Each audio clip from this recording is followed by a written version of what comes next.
ಘನ ಸರ್ಕಾರ ಕೇಂದ್ರ ಸರ್ಕಾರ ಇವತ್ತೇನು ವಾರ್ಷಿಕ ಬಜೆಟ್ ಅನ್ನು ಮಂಡನೆ ಮಾಡಿರುವಂಥದ್ದು ಸ್ವಾಗತಾರ್ಹ. ಆದರೆ ಅದರ ಒಳವರ್ವವನ್ನು ನೋಡಿದಾಗ ಇವತ್ತೇನು ಜನಸಾಮಾನ್ಯರಿಗೆ ಏನು ಆದಾಯವನ್ನು 12 ಲಕ್ಷ ಇದ್ದವರಿಗೆ ಆದಾಯ ತೆರಿಗೆ ರಿಯಾಯಿತಿ, ರೈತರಿಗೇನು ಅಂಥದ್ದೇನು ವಿಶೇಷವಾಗಿ ಏನು ಮಾಡಿಲ್ಲ. ಆದರೆ ಅಲ್ಲೇನು ಕಿಸಾನ್ ಕಾರ್ಡಿನ ಏನು ಗರಿಷ್ಠ ಮಿತಿಯನ್ನು 5 ಲಕ್ಷಕ್ಕೆ ಸಾಲ ತೆಗೆದುಕೊಳ್ಳಿಕ್ಕೆ ಏರಿಸಿರುವಂಥದ್ದು.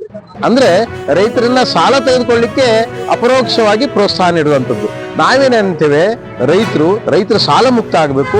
ಈ ದೇಶದ ಅನ್ನದಾತ ಬಹುಸಂಖ್ಯಾತ ಅವನಿಗೆ ವಿಶೇಷವಾದಂಥ ಆದ್ಯತೆ. ಯಾಕಂತಂದ್ರೆ ಸ್ವಾತಂತ್ರ್ಯ ಆಗಿ 78 ವರ್ಷ ಕಳೆದ್ರು ಅವರು ಡಾಕ್ಟರ್ ಸ್ವಾಮಿನಾಥನ್ ಆಯೋಗದ ವರದಿ ಏನಂತವೆ ಅಂತಂದ್ರೆ ಅವನು ಬೆಳೆದಂತ ಬೆಳೆಗಳಿಗೆ ಅವನ ಬೆವರಿಗೆ ಅವನ ಶ್ರಮಕ್ಕೆ ಮಾನದಂಡವನ್ನ ಕೊಡಬೇಕು ಅನ್ನುವಂಥದ್ದು ಏನಿದೆಯಲ್ಲ, ಇದು ಮಾನವೀಯ ಹಕ್ಕು ಅಥವಾ ರೈತನ ಹಕ್ಕು ಆಗಿರೋದ್ರಿಂದ ಸರ್ಕಾರ ಇದಕ್ಕೆ ಚಿಂತನೆ ಮಾಡಬೇಕು.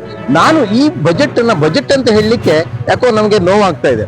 ಇದು ವಾರ್ಷಿಕ ಒಂದು ಆಯವ್ಯಯ ಪಟ್ಟಿ ಅಂತ ಹೇಳಬೇಕು. ಬಜೆಟ್ ಹೇಗಿರ್ತವೆ ಅಂತಂದ್ರೆ ದೇಶದ ದೃಷ್ಟಿಯಲ್ಲಿ ದೇಶದ ಏನು ಪ್ರಗತಿಯನ್ನ, ದೇಶದ ಏನು ಚಿಂತನೆ ಇದೆ, ದೇಶದ ಸಮಸ್ಯೆ ಏನಿದೆ, ಬಹುಸಂಖ್ಯಾತನಿಗೆ ಏನು ಸಮಸ್ಯೆ ಇದೆ ಅದನ್ನ ಮೂಲಾಗ್ರವಾಗಿ ಅಭ್ಯಾಸ ಮಾಡಿ ಅದಕ್ಕೆ ಏನು ಪರಿಹಾರ ರೂಪವಾಗಿ ಕಂಡುಕೊಳ್ಳುವಂಥದ್ದು ನಿಯೋಜಿತ ಯೋಜನೆ ಆಗಬೇಕೇ ವಿನ ಇದು ವರ್ಷದ ವಾಡಿಕೆಯ ವಾರ್ಷಿಕ ಆಯವ್ಯಯ ಪಟ್ಟಿ ಆಗಬಾರ್ದು ಅನ್ನುವಂಥದ್ದು. ನಾನು ಘನ ಸರ್ಕಾರಕ್ಕೆ ಈಗ ಇವತ್ತು ಏನಾಗಿದೆ, ಎಲ್ಲಾ ವ್ಯವಸ್ಥೆಯಲ್ಲೂ ಬದಲಾವಣೆಯಾಗಿದೆ, ಕೃಷಿಯಲ್ಲೂ ಬದಲಾವಣೆಯಾಗಿದೆ. ಆ ಆಧಾರವನ್ನು ಇಟ್ಟುಕೊಂಡು ಮೂಲಾಗ್ರವಾಗಿ ಗ್ರಾಮೀಣ ಪ್ರದೇಶದಲ್ಲಿ ರೈತನ ವ್ಯವಸ್ಥೆಯನ್ನ ಅಭ್ಯಾಸ ಮಾಡಿ, ಅವನ ಸಮಸ್ಯೆಯನ್ನು ಅಭ್ಯಾಸ ಮಾಡಿ ಅದಕ್ಕೆ ಪರಿಹಾರ ರೂಪದಲ್ಲಿ ದೂರದೃಷ್ಟಿಯಲ್ಲಿ ಪರಿಹಾರ ನೀಡುವಂಥದ್ದು ಬಜೆಟ್ ಆಗ್ತದೆ ಅಂತ ಹೇಳ್ತೇನೆ. ಅದರಿಂದ ದೇಶದ ಪ್ರಗತಿನೂ ಅಥವಾ ಯಾವ ದಿಕ್ಕು ಹೋಗ್ಬೇಕು ಅನ್ನುವಂಥದ್ದನ್ನು ಹೇಳ್ತದೆ. ನಾನು ಈ ಸಂದರ್ಭದಲ್ಲಿ ಸರ್ಕಾರಕ್ಕೆ, ಮಾನ್ಯ ಪ್ರಧಾನಮಂತ್ರಿ ಅವರಿಗೆ ಮತ್ತು ಹಣಕಾಸಿನ ಮಂತ್ರಿಗೆ ಧನ್ಯವಾದ ಹೇಳ್ತೇನೆ.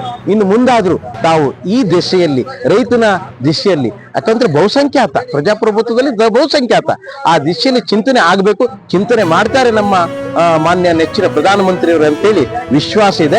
ಅವ್ರಿಗೆ ಮುಂದೆ